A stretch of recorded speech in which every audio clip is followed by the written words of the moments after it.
bersama-sama membaca dan merenungkan firman Tuhan. Bapa, pada saat ini kami datang ke hadapan-Mu ya Tuhan.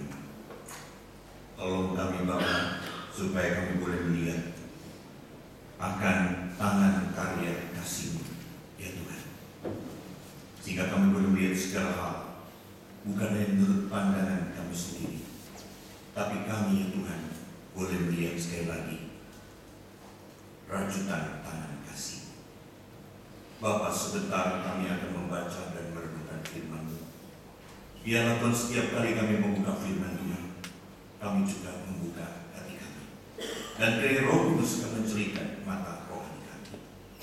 Kami serahkan waktu ini Bapa ke dalam tangan pimpinan, dalam tangan pertolongan. Biar Roh Kudus yang menerjemahkan firman Tuhan ini ke dalam segala aspek kehidupan kami.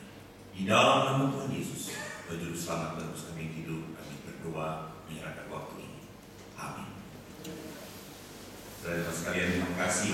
Firman Tuhan pada hari ini berdasarkan dari dua bagian Alkitab. Yang pertama itu dari Lukas pasalnya yang ke-15. Lukas pasalnya yang ke-15. Di dalam ayatnya yang ke-11 sampai dengan 32. Lukas pasalnya yang ke-15, ayatnya yang ke-11 sampai dengan ayat yang ke-32. Akan saya bacakan bagian Alkitab ini, biar kita semua bersama-sama boleh mengikuti akan satu kisah yang sangat terkenal ini. Perumpamaan tentang anak yang hilang. Yesus berkata lagi, ada seorang mempunyai dua anak laki-laki. Kata yang bungsu kepada ayahnya, Bapa, berikanlah kepadaku bagian harta milik kita yang menjadi hakku. Lalu ayahnya membagi-bagikan harta kekayaan itu di antara mereka. Beberapa hari kemudian anak bungsu itu menjual seluruh bagiannya itu, lalu pergi ke negeri yang jauh. Di sana ia memboroskan harta miliknya itu dengan hidup berfoya-foya. Setelah dihabiskannya semuanya, timbullah bencana kelaparan di dalam negeri itu, dan ia pun mulai melarat. Lalu ia pergi dan bekerja pada seorang majikan di negeri itu. Orang itu menyuruhnya ke ladang untuk menjaga babinya. Lalu ia ingin mengisi perutnya dengan ampas yang menjadi makanan babi itu, tetapi tidak seorang pun yang memberikannya kepadanya. Lalu dia menyadari keadaannya, katanya, betapa banyaknya orang upahan Bapakku yang berlimpah-limpah makanannya, tetapi aku di sini mati kelaparan. Aku akan bangkit dan pergi kepada Bapakku dan berkata kepadanya, Bapa, aku telah berdosa terhadap sorga dan terhadap Bapa. Aku tidak layak lagi disebutkan anak Bapa. Jadikanlah aku sebagai salah seorang upahan Bapa. Maka bangkitlah ia dan pergi kepada bapaknya. Ketika dia masih jauh, ayahnya telah melihatnya. Lalu tergeraklah hatinya oleh belas kasihan. Ayahnya itu berlari mendapatkan dia, lalu merangkul dan mencium dia. Kata anak itu kepadanya, Bapa, aku telah berdosa terhadap surga dan terhadap Bapa. Aku tidak layak lagi disebutkan anak Bapa. Tetapi ayah itu berkata kepada hamba-hambanya, lekaslah bawa kemari jubah yang terbaik, pakaikanlah itu kepadanya, dan kenakanlah cincin pada jarinya dan sepatu pada kakinya. Dan ambillah anak lembu tambun itu, sembelihlah dia, dan marilah kita makan dan bersukacita. Sebab anakku ini telah mati dan menjadi hidup kembali. Ia telah hilang dan didapat kembali. Maka mulailah mereka bersukaria. Tetapi anaknya yang sulung berada di ladang, dan ketika ia pulang dan datang ke rumahnya, ia mendengar bunyi seruling dan nyanyian tari-tarian. Lalu ia memanggil salah seorang hamba dan bertanya kepadanya, apa arti semuanya itu? Jawab hamba itu, adikmu telah kembali, dan ayahmu telah menyembelih anak lembu tambun, karena ia mendapatnya kembali dengan sehat. Maka marahlah anak sulung itu, dan dia tidak mau masuk. Lalu ayahnya keluar dan berbicara dengan dia. Tetapi ia menjawab ayahnya, katanya, telah bertahun-tahun aku melayani Bapa, dan belum pernah aku melanggar perintah Bapa. Tetapi kepadaku belum pernah Bapa memberikan seekor anak kambing untuk bersuka cita dengan sahabat-sahabatku. Tetapi baru saja datang anak Bapa yang telah memboroskan harta kekayaan Bapa bersama-sama dengan pelacur-pelacur.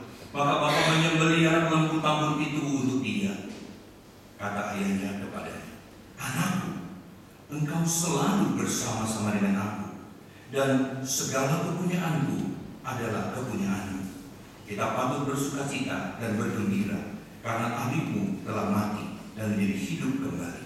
Ia telah hilang dan didapat kembali." Bagian ayat yang berikut, saudara, yang merupakan juga ayat hafalan tadi, mari kita baca Yohanes 3 ayat 16 bersama-sama. Injil Yohanes pasal yang ketiga ayat yang ke-16. Kita baca ayat ini bersama-sama. 1, 2, 3. Karena begitu besar kasih Allah akan dunia ini, sehingga Ia telah mengaruniakan anaknya yang tunggal, supaya setiap orang yang percaya kepadanya tidak binasa, melainkan beroleh hidup yang kekal. Demikianlah firman Tuhan. Berbahagialah mereka mendengar firman Allah dan yang memeliharanya. Hosiana.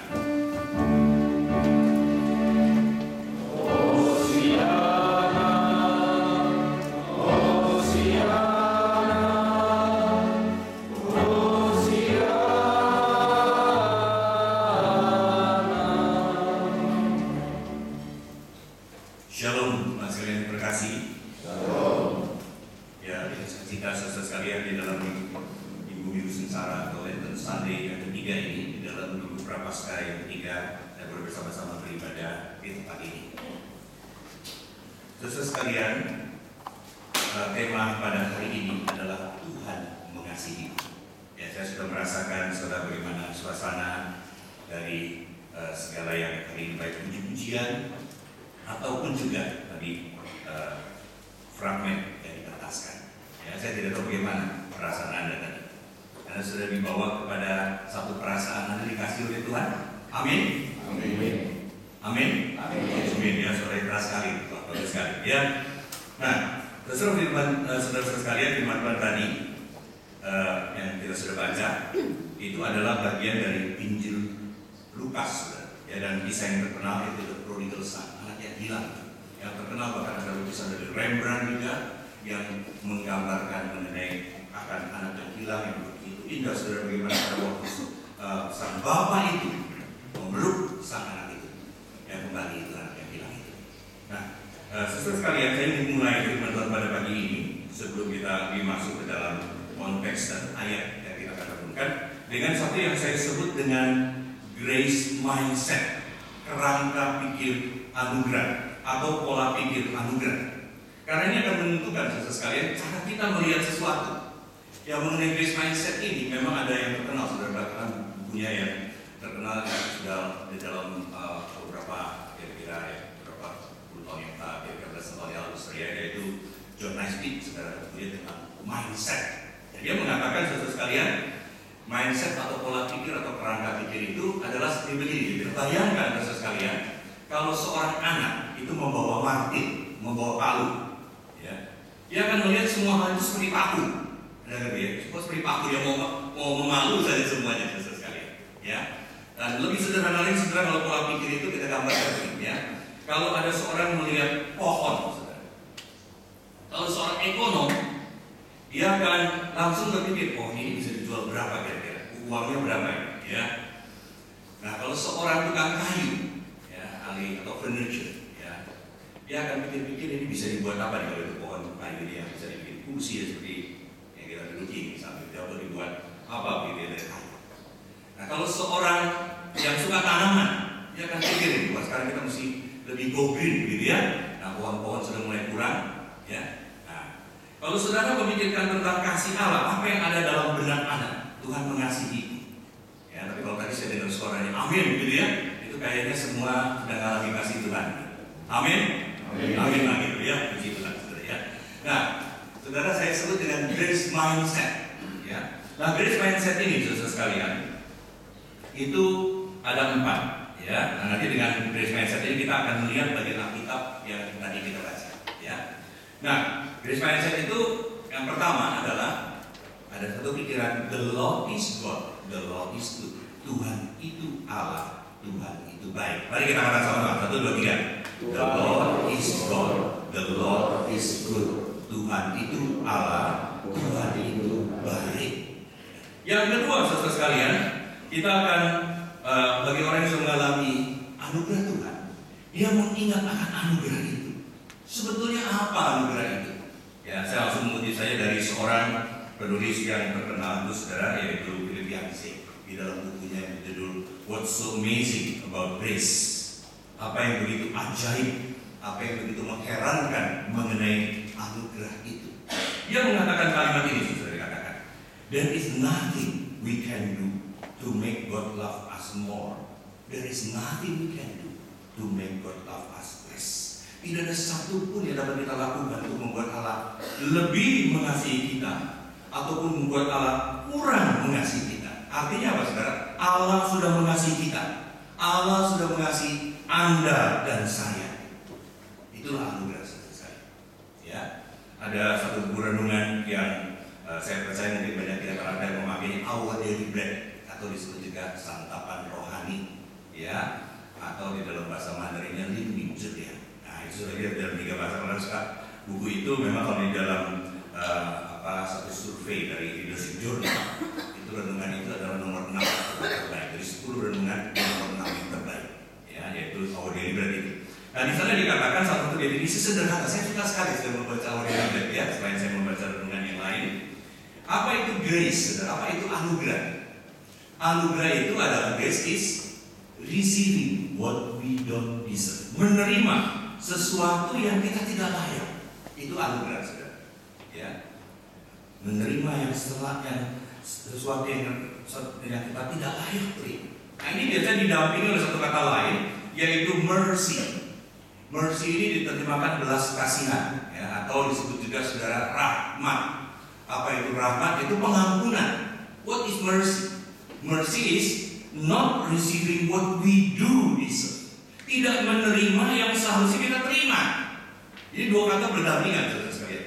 Jadi namanya anugerah itu kita nggak layak tapi kita terima. Yang bernama rahmat atau belas kasihan itu atau pengampunan itu adalah kita tidak menerima yang seharusnya kita terima. Nah, ini paling bisa digambarkan paling tepat di dalam renungan saya dan seterusnya saya renungkan adalah kayu salib, saudara. Kayu salib itulah menggambarkan dua kata ini di dalamnya. Ada yang mengatakan dua kata ini seperti satu koin, yang dua sisi dari koin, ya. Di kayu salib, saudara, kita boleh melihat seharusnya kita terima, kita tidak terima karena ada yang menanggungnya, yaitu Tuhan Yesus Kristus. Itulah pengampunan Tuhan. Tapi pengampunan ada harga yang dibayar, itu dari sisi kayu salib, sehingga kita bisa menerima yang tidak layak kita terima, yaitu anugerah. Nah, yang ketiga, saudara sekalian, dari grace mindset itu adalah the recipient of grace. Jadi yang menerima anugerah itu, yaitu Anda dan saya. Nah, ini yang ketiga. Ini pertanyaannya, kalau tadi saya percaya, ya, saya percaya waktu jawaban Anda menjawab dengan begitu responsif, dengan begitu apa adanya. Saya yakin di sini secara keseluruhan Anda sudah menerima anugerah Tuhan. Ya, di sini saya ingin mengutip perkataan dari seorang yang bernama Martin Lloyd Jones. Dia dulunya seorang medical doctor yang akhirnya mempersembahkan diri hamba Tuhan. Di Inggris dikenal sebagai pengkhotbah ekspositor yang ulung, saudara sekalian. Jadi dia mengatakan satu tulisan di dalam tulisan dia di dalam bukunya Abraham, Faith in Action, iman di dalam tindakan. Dia mengatakan begini, saudara, tidak ada hal yang lebih penting bagi kita selain mengetahui bahwa kita sesungguhnya adalah anak-anak Allah. Anda tidak dapat sungguh menikmati berkat-berkat hidup Kristen kecuali Anda mendapat jaminan ini. Jadi saya ulangi, saudara, tidak ada hal yang lebih penting bagi kita selain mengetahui atau mengenal dengan sesungguhnya bahwa kita adalah anak-anak Allah. Anda tidak dapat sungguh menikmati berkat-berkat hidup Kristen kecuali Anda mendapat jaminan ini. Nothing is more important for us than is to know that we are indeed the children of God. You can really enjoy the blessing of the Christian life unless you have got this assurance. Wah, kalimat ini bagi saya amin dan amin. Apakah Anda hari ini anak Tuhan? Ya. Bagaimana bisa tidak Tuhan? Firman Tuhan mengatakan setiap orang yang menerimanya diberinya kuasa untuk menjadi anak-anak Allah, yaitu menerima Tuhan Yesus Kristus. Percaya dalam nama Yohanes 1 ayat yang ke-12. Coba kita baca ayat ini saudara ya. Yuk, karena ayat itu berkisar dari ayat yang tadi kita hafalkan. Injil Yohanes 1 ayat yang ke-12. Mari kita baca ayat itu. Sudah menemukan? Yohanes 1:12. 1, 2, 3. Tetapi semua orang yang menerimanya diberinya kuasa supaya menjadi anak-anak Allah, yaitu mereka yang percaya dalam namanya, yaitu dalam nama Tuhan Yesus Kristus. Konteks ayat yang kita baca itu. Nah, yang ketiga, kita sudah menerima anugerah itu. Anugerah itu sudah diberikan.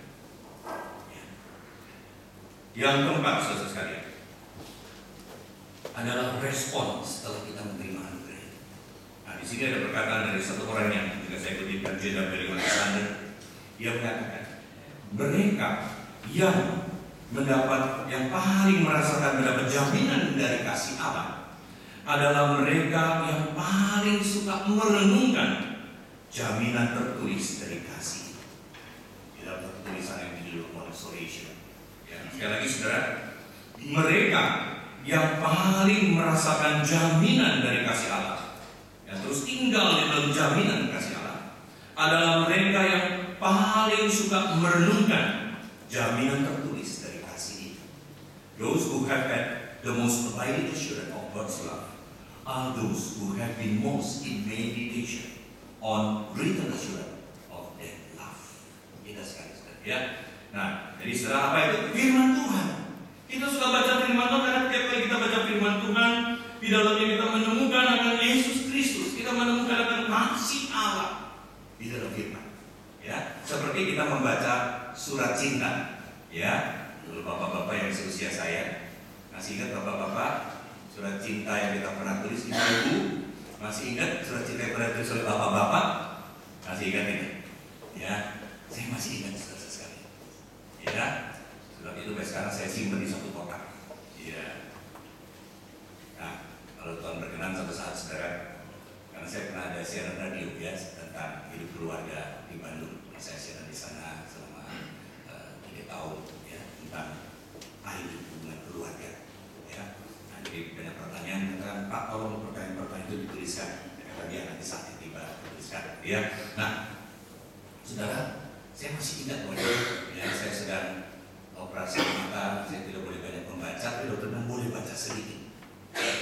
Saya menerima surat saudara pada waktu itu masih jauh pakai pos ya. Jadi saya terima dari kiriman dari mantan kasih saya, dan tentu sekarang dari istri saya ya. Nah, itu surat itu tiba kurang lebih seminggu begitu, lalu saya baca. Anda tahu berapa kali saya baca? Lebih dari 5 kali, saudara sekalian. Ya, bahkan 2 tahun 5 kali besok baca lagi ya, kan? Ya. Kadang-kadang surat itu saya tahu, saudara, ya, tintanya luntur dan saya tulis dengan tetesan air mata. Ya, tintanya luntur. Ya. Nah, saudara-saudara, karena mereka sama itu. Ya, betul nggak bapak-bapak? Amin, bapak-bapak. Amin ya, nggak berapa ya, dari malu ya. Betul ya, ini tidak begitu, betul saudara. Ya. Jadi baca pada sesama. Nah, begitu juga masa ini. Ya, waktu anak saya saudara yang pertama mendapatkan beasiswa, sedang saya merencanakan melepas dia itu 18, tapi umur 15 dia sudah dapat beasiswa. Waktu itu ketemu kepala sekolahnya. Kepala sekolah bilang, Pak, video jangan menghalangi. Aduh, bukan saya menghalangi, saya belum siap bu. Akhirnya udah sayang kalau nggak diambil, saya ambil. Ya, jadi saya dengan dia tidak lama. Ya, tinggal dia di tepi. Dia bilang pada anak saya, Daniel tolong kirim email. Ya. Nah, dia kirim email, saudara, akhirnya saya print email itu. Saya baca lebih dari 5 kali. Kenapa? Karena saya mengasihi dia, dia mengasihi saya. Kita baca kasih itu. Nah, saya tanya hari ini saudara, Tuhan mengasihiku, Tuhan mengasihi Anda dan saya. Sejauh mana Anda mengalami itu? Grace mindset ini sudah akan mengubah cara kita memandang sesuatu. Tadi ya di dalam kebetulan ya, saya pikir semua pimpinan Tuhan didoakan, dipersiapkan acara minggu berapa sekali bisa luar biasa. Termasuk tadi nyanyian pun juga indah sekali tadi ya. Tadi nyanyian pun ada kata yang indah. Saya kalau dari nyanyian pun tadi ada kata yang indah. Apa sebenarnya kan? Saya paling sedikit saya ingat ada 2 kali ya. Kita jalan bersama dalam apa? Dalam kasih. Kita jalan bersama dalam apa sekarang? Mengikuti jejaknya. Walaupun ada pencobaan, betul ya pada sore ya. Ya tadi nyanyi dengan penuh perasaan pada sore ya. Pas pada sore paling ingat ini, puji Tuhan ya. Nah, kasih Allah ya pada sore betul itu kalau anggota pada sore kalau sadar Anda ada susah-susah datang pertama-tama pada sore nyanyi dan dia ingat pada sore ya, puji Tuhan. Nah, saudara saya ingat sekali pertobatan dari Billy Graham itu luar biasa. Ya dan cara dia akhirnya menjawab pertanyaan-pertanyaan dalam pelayanan. Nah, saudara, anak-anak mau mengajarinya dalam bentuk tokoh-tokoh bertemu dengan Kristus ya. Nah pada waktu itu ada KKR 4 hari. Pamannya, angkelnya itu jadi panitia KKR saudara. Ya, Nabi Ibrahim sejauh saya ingat ya, itu dia ikutnya di dalam hari yang kedua ya. Pak itu KKR adalah summer revival. Jadi pembangunan rohani musim panas. Jadi diadakan itu dekat suburb, dekat pinggiran kota. Pakai tenda saya bayangkan gitu ya. Nah, temanya adalah kasih Allah saudara. Pengkhotbahnya seorang kulit hitam, berpatu saudara, bersemangat sekali, yaitu Mordecai Ham, Mordecai Ham. Nah, pamannya menelpon Billy Graham, dia bilang ikut. Dan dia bilang, oh iya, akhirnya Billy Graham main pertama dia ikut, keduanya dia ikut. Sebetulnya mereka habis main basket, habis latihan basket itu ikut dengan temannya. Dia bilang, oh itu olahraga yang ikut kakak. Khotbah itu tentang kasih Allah, gitu ya. Nah, diberitakan itu, Allah mengasihi manusia, tapi manusia adalah orang berdosa. Karena itu kita Allah memberikan satu jalan keluar yaitu kayu salib. Dan yang keempat, inti dari Injil adalah Anda harus mengambil keputusan. Ya. Dan khotbah dari Mordecai Ham, saudara, selama serinya itu dia selalu akhiri. Di sini ada orang berdosa. Wah, dia akan tunjuk. Wah, tunjuk. Ya. Nah, saya yakin pekerjaan Roh Kudus bekerja di hati Billy Graham dan temannya, dia ambil berdua teman. Hari yang berikutnya dia ikut lagi. Itu hari yang ketiga, buat Billy Graham baru hari yang kedua gitu ya. Sama juga saudara ini khotbah itu seri kasih Allah. Beritakan tentang kasih Allah. Ya. Dan biasa saudara dikatakan Allah mencari manusia yang berdosa, mengasihi manusia berdosa. Manusia jatuh dalam dosa. Allah memberikan jalan kayu salib. Tapi Anda harus mengambil keputusan. Di sini ada orang berdosa. Billy Graham betul lagi ke tempat. Pak Pendeta Rokoto di mengaku juga ya. Nah, besoknya hari terakhir, Billy Graham dengan tangannya bilang, kita mau ikut lagi nggak ini? Lalu dia bilang, ya kita ikut saja, kita merasakan disentuh oleh khotbah itu. Kita ikut saja, ya.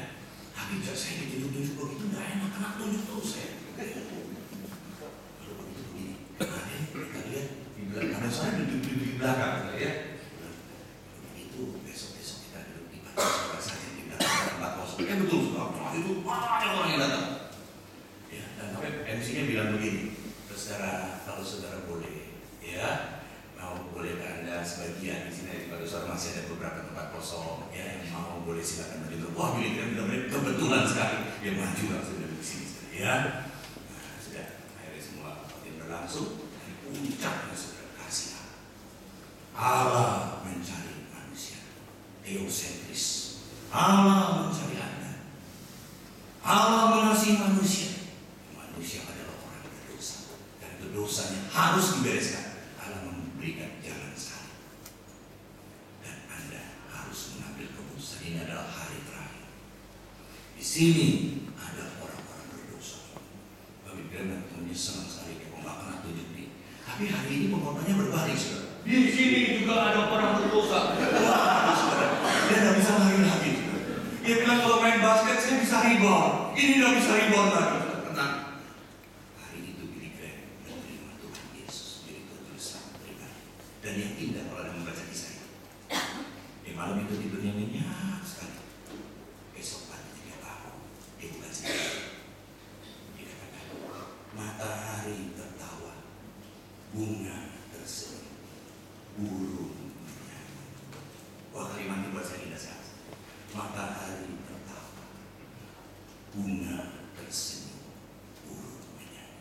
Sebetulnya yang berubah ini siapa? Yang musim panas, saudara, matahari ada. Musim panas ya tentu bunga-bunga mekar, saudara, summer. Musim panas ya burung-burung terbang. Yang berubah Billy Graham-nya, saudara sekalian. Dia sekarang melihat dunia ini dengan mata anugerah. Dia sudah mengalami anugerah Tuhan. Always seeing grace. Melihat anugerah Tuhan. Nah, singkat cerita, saudara, Billy Graham dia menjadi tokoh KKR dan dia menulis buku tentang tanya jawab. Dia suka ada tanya jawab juga, saudara. Billy Graham Answers. Dan buku itu sudah terjemah dalam bahasa Indonesia. Saudara, kalau suka saya cetak ulang, karena oleh BPK Gunung Mulia, cetak ulang. Nah, salah satu yang membuat saya pada waktu baca itu tertarik dan teringat dengan kata-kata Billy Graham. Waktu ada satu pertanyaan bilang begini, ada seorang yang, Pak Billy Graham, saya ini sedang mencari gereja yang betul-betul sesuai dengan firman Tuhan, gereja yang mempunyai adalah gereja yang sempurna, gereja yang indah. Saya kecewa dengan gereja. Saya pergi ke gereja mana-mana, gerejanya mengecewakan saya. Dapatkah Pak Billy Graham memberikan ciri-ciri dari gereja yang sempurna, gereja yang baik? Lalu dia menjawab, saudara, ya, saudara, sebenarnya gereja yang baik, yang sempurna itu, kalau berdasarkan prinsip firman gereja yang baik itu ciri-cirinya adalah satu, berpusatkan kepada firman Tuhan. Ya, lalu kedua, mendorong pertobatan yang sesuai dengan firman Tuhan. Yang ketiga, dikatakan saudara sekalian bahwa yang menekankan aktif mentaati firman Tuhan, aktivisme mentaati firman Tuhan dalam kehidupan. Yang keempat, crucicentricity, berpusatkan kayu salib. Nah, kalau empat itu ada dalam gereja, ini dia sudah memberitakan adalah gereja yang baik. Ya, kalau gereja mengatakan ini, sebetulnya gereja yang seperti ini semuanya itu baik. Ya, tapi setelah kamu masuk, jadi jelek gereja itu. Ya, William lagi umur sekali. Kadang berarti ya, gereja itu baik kalau sudah ada empat ini. Tapi setelah kamu masuk, jadi nggak baik gereja itu. Ya, ada mau menangkap ya? Ada nangkap? Jadi gereja mau mengatakan orang ini yang selalu melihat gereja nggak baik, saudara jelas. Always seeing evil. Tahu saudara, selalu melihatnya negatif. Ini juga, itu juga, ya. Nah, ini gereja bagus sekali, ditata dengan baik, ya. Nah, kalau ada nggak saudara sekarang lihat ini, oh baju purun jelek, warnanya mesti hari ini jangan ini. Nah, dia kritik ada saudara selalu warna. Dia kritik lagi, itunya jelek, itunya kurang. Always seeing evil, ya. Ada nggak yang begini? Saya harap nggak ada, ya. Kalau ada saudara dalam nama Tuhan Yesus, biar hari ini ada berubah dengan mengalami anugerah Tuhan. Always see grace. Ada kalimat yang mengatakan, if you know God's grace, you will show God's grace. Nah, saudara, dari firman Tuhan yang kita baca dari Lukas, saudara, ya, di dalam pasal yang ke-15 ini yang cepat di sini. Saya ingin saudara hari ini, memang dalam Lukas ini, saudara, kalau itu surat itu dituliskan, saudara, kepada Theophilus. Karena pada mengalami yang seperti orang yang seperti Theophilus, saudara sekalian. Theophilus itu artinya adalah one who loves God, orang yang mengasihi Tuhan. Itu dalam Lukas 1 ayatnya yang ketiga, ya, Lukas 1. Tujuan dari surat Lukas ini pasal 1 ayat 1 sampai 4 itu bagaimana tujuan surat Lukas ini ditulis itu kepada seorang yang bernama Theophilus, yang artinya orang yang mengasihi Tuhan. Kenapa dia mengasihi Tuhan? Karena dia sudah mengalami kasih Tuhan. Nah, saudara, surat Injil Lukas ini itu menekankan, tadi sudah dikatakan juga sudah dalam seluruh berita pada hari ini, Yesus Kristus adalah Mesias, Juru Selamat yang diurapi itu Tuhan, yang di dalam kematiannya, kebangkitannya, di dalam hidupnya itu adalah satu jalan keselamatan yang disediakan bagi semua umat manusia, bagi Anda dan saya disediakan oleh Yesus Kristus. Dan saudara, di dalam bagian Alkitab yang tadi kita baca, itu adalah saudara di Lukas itu dibagi menjadi 8 bagian besar. Dan itu ada di dalam bagian yang ketujuh, pelayanannya di sekitar Perea. Ya, sebelum nanti yang terakhir, saudara, adalah the Passion Week, ya, His last days, ya, hari-hari terakhir. Yaitu nanti di dalam pasal 19 dan seterusnya dari Injil Lukas di sana. Ya, nah, saudara sekalian, intinya adalah di sana ingin mengatakan, Tuhan Yesus ingin memberikan satu pernyataan di dalam Injil Lukas ini, dalam seluruh aspek pelayanannya, bahwa pelayanannya adalah di dalam, kalau dia pergi kepada orang-orang berdosa khususnya. Nah, Nah, dia di sini saudara seringkali dikatakan dia pergi dengan orang berdosa, dia makan dengan orang berdosa. Orang mencela dia, siapa ini? Terus ini mengatakan, dia datang untuk menyelamatkan orang-orang berdosa. Ya, itulah misinya saudara. Dan siapa yang berdosa? Ada yang tidak berdosa? Tidak. Semua kita adalah orang-orang yang berdosa, memerlukan keselamatan. Nah, berita dari Lukas pasal 15 tadi saudara-saudara itu ada 3 yang utama. Yang pertama, memang ada 3 perumpamaan di situ, ya, tentang domba yang hilang, tentang dirham yang hilang, ya, dan akhirnya tentang anak yang hilang. Nah, khususnya mengenai anak yang hilang ini, saudara sekalian, itu adalah seorang yang dengan kebebasannya dia tidak mentaati. Ya, tadi kita sudah baca kisah itu, dan kita juga sudah tahu kisah ini juga secara umum sudah dikenal. Bagaimana anak ini, saudara sekalian, papanya masih hidup, dia minta harta hak warisannya. Ya, kalau Anda menjadi seorang ayah bagaimana ya, ya, diminta hak warisannya. Ya, dan dia dapat, ya, dikatakan saudara kurang lebih dapat 1/3, ya, diberikan. Lalu dikatakan saudara dia menjual semua itu, lalu dia menghabiskan uang itu dengan foya-foya, dengan kehidupan yang dikatakan maafkan itu pelacuran dan sebagainya. Ya, karena disebutkan oleh tadi saudara di sana, dan akhirnya saudara tiba masa kelaparan. Dan ternyata saudara sekalian, akhirnya saudara dalam masa kelaparan itu, dia kalimat itu indah sekali, ya. Di dalam ayatnya, boleh kita lihat di sana, di dalam ayatnya yang ke-17. Lalu ia menyadari keadaannya, katanya, dan seterusnya.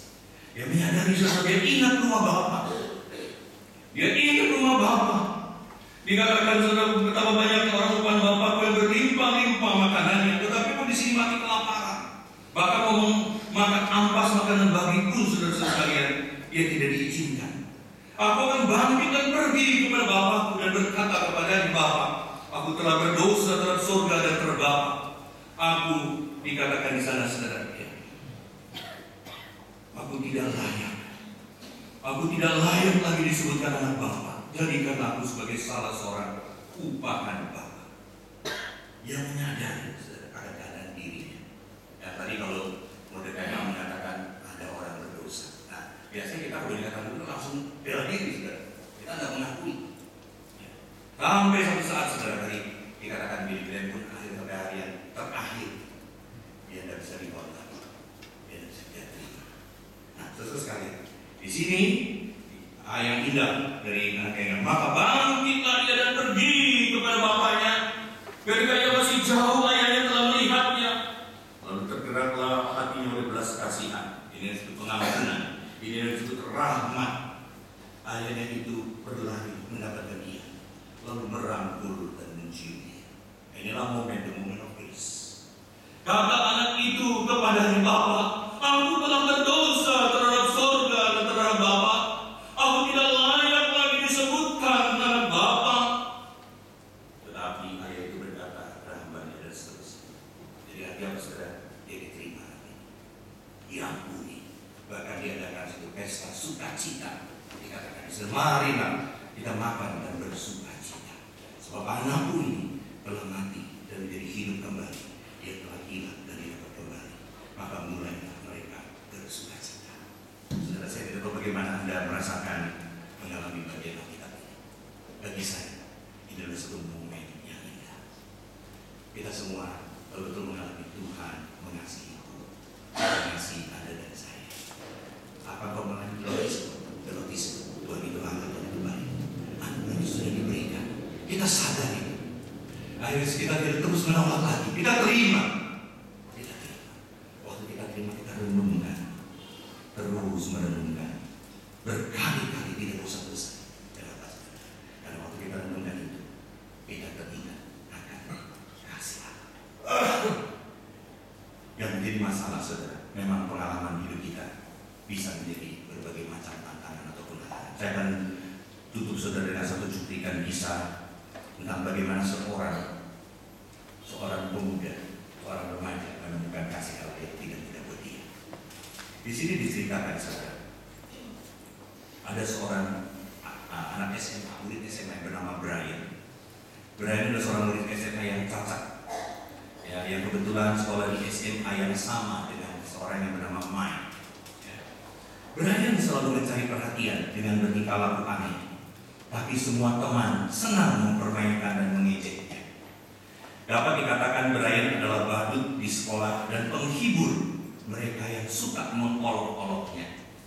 Brian sebenarnya hanya ingin diterima dalam kelompok geng-geng itu. Ia tidak sadar bahwa teman-temannya hanya ingin menertawakannya, bukan mengajaknya tertawa. Satu kali, Mike tidak tahan lagi melihat Brian direndahkan seperti itu. Ia menegur teman-temannya, jangan melakukan hal seperti itu. Tetapi apa kata teman-temannya? Ampun Mike, kita kan cuma bercanda. Siapa kamu sih berani melarang kami?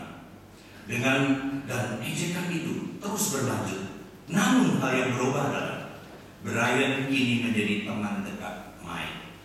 Ia selalu mengikuti Mike kemana-mana. Mike berkata dalam hati, semua orang pasti heran mengapa aku mau menjadi temannya Brian yang tidak normal. Tetapi aku membuang jauh-jauh keraguan itu.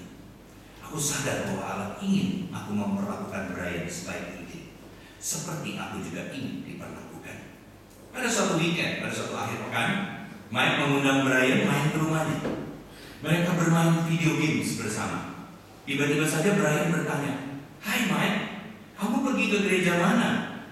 Dengan sopan dan singkat, Mike menjawab pertanyaan itu dan kembali bermain.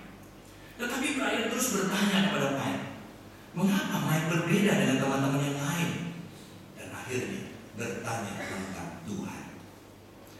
Christy, pacar Mike, segera menghentikan video games itu. Ia mengingatkan kepada Mike bahwa Brian ingin berbicara serius dengan kamu, Mike. Mike sadar bahwa inilah saatnya dia membagikan Injil dan kasih Allah. Ia membaca dan menerangkan Yohanes 3:16 dan beberapa ayat di dalam kitab Roma. Mungkin Roma 6:23 yang mengatakan, "Pada saudara malu, tapi karunia Allah dan lebih kekal dalam Kristus Yesus Tuhan kita." Bahwa Allah mencintai Brian seperti apa adanya. Dia mengirimkan Tuhan Yesus putranya ke dunia untuk disalibkan buat Brian juga, yang kelihatannya tidak berharga di mata teman-teman. Akhirnya mereka berdoa bersama karena Brian mau membuka hati untuk Tuhan Yesus. Doanya demikian, Tuhan, aku tahu betapa aku seorang berdosa. Bila pun aku hanya satu-satunya manusia di bumi ini, aku percaya Engkau tetap mengirimkan putra-Mu Yesus untuk mati disalibkan bagiku, menebusku. Aku ingin menerima anugerah keselamatan yang Kau tawarkan. Masuklah ke dalam hatiku sekarang dan kuasailah hidupku. Terima kasih Tuhan Yesus. Amin. Dan yang mengharukan saudara, setelah berdoa, Brian menunjuk ke dadanya. Yesus ada dalam hatiku sekarang. Lalu ia melakukan satu hal yang sangat mengharukan. Ia memeluk Alkitab ke dadanya, saudara. Ia peluk Alkitab itu ke dadanya. Ia berbaring dan meneteskan air mata. Keheningan terjadi beberapa lama dalam ruang itu. Hanya ada air mata. Beberapa saat kemudian dengan senang Brian mengatakan, "Mike, inilah kasih terbesar yang pernah kurasakan. Kasih Bapa yang sesungguhnya." Saudara, kalimat ini mengharukan saya.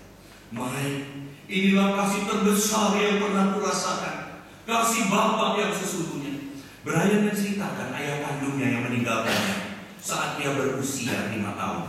Masih jelas dalam ingatannya hari di mana papanya pergi. Brian berdiri berpegangan erat pada pagar rumah.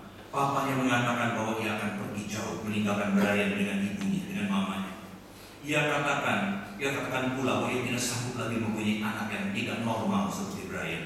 Sejak hari itu Papa tidak pernah ada lagi dalam hidupnya. Dan sejak hari itu pula dia mencari-cari dan menunggu kedatangan seorang Bapa.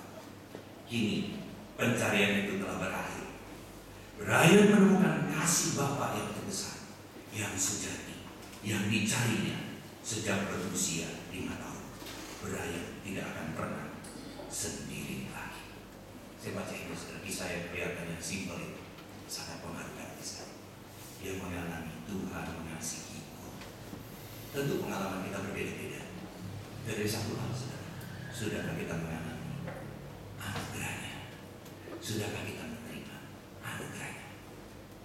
Yang terakhir, kalau sudah, apa respon kita? Kata respon itu saudara bagus sekali. Respon itu dari kata rei. Rei itu adalah kembali. Spondere itu janji, itu the promise. Marilah kembali kepada janji. Janji yang mengatakan dia mengasihi kita. Karena begitu besar kasih Allah ini, sehingga dikawinkan anaknya kembali. Pasti pada percaya kepada